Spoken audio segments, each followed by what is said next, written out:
sur Juda et Jérusalem, au temps d'Otias, et Jotham, Ajas, Ézéchias, roi de Juda. Cieux, écoutez, terre, prête l'oreille, car l'Éternel parle. J'ai nourri et élevé les enfants, mais ils se sont révoltés contre moi.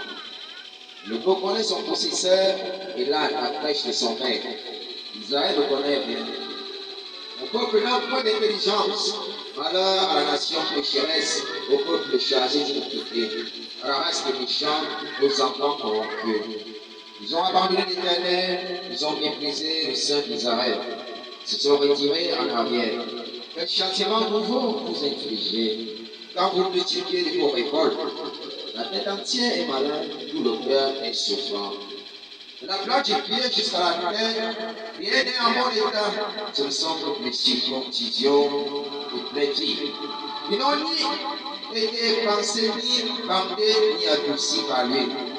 Votre pays est dévasté. Vos villes sont consumées par le feu. Les étrangers dévorent vos campagnes sur vos yeux.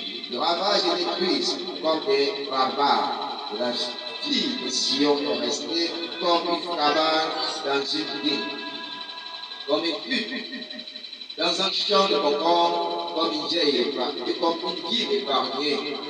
Si l'Éternel des armées ne nous eût conservé un peuple de reste, nous serions comme Sodome, nous ressemblions à Gomorrhe. Écoutez la parole de l'Éternel, chez le Sodome, prête l'oreille à la loi de votre Dieu, peuple de Gomorrhe. Les appelle la multitude de vos sacrifices, dit l'Éternel.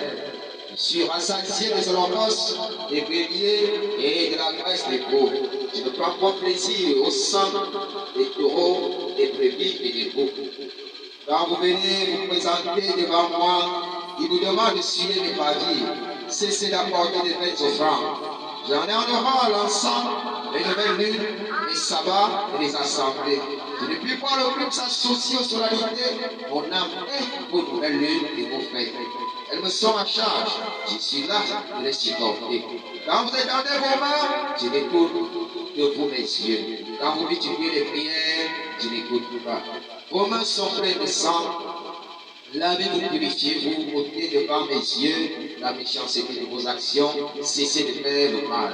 Apprenez à faire le bien, recherchez la justice, protégez l'opprimé, faites-moi à l'orphelin, défendez la veuve.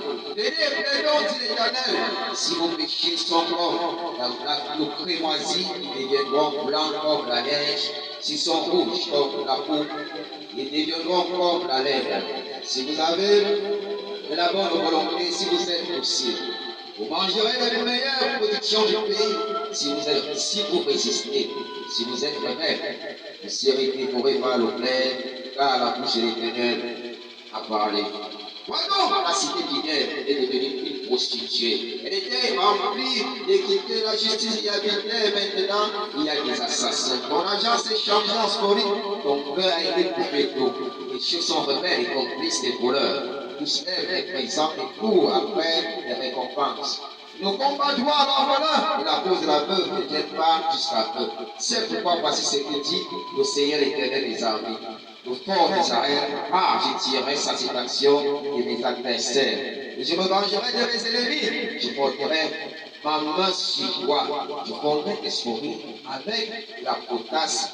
Et j'enlèverai toutes tes parcelles de plomb. Je rétablirai tes juges tels qu'ils étaient autrefois et tes conseillers tels qu'ils étaient au commencement. Après cela, on t'appellera ville de la justice, cité fidèle. Sion sera sauvé par la droiture et ceux qui s'y convertiront seront sauvés par la justice. Et la rue atteindra tous les rebelles et les pécheurs. Et ceux qui abandonnent l'Éternel périront. On aura honte à cause des rebelles auxquels vous prenez plaisir, et vous rougirez à cause des jardins dont vous faites vos délices. Car vous serez comme un terrain au feuillage lettré, comme un jardin qui n'a pas d'eau. L'homme mort sera comme les tout, et son cœur comme une étincelle, ils brûleront l'un et l'autre ensemble. Il n'y aura personne pour éteindre, selon Jésus que j'ai scellé cette lecture en veille. Et sachez que Jésus n'est pas en train de condamner.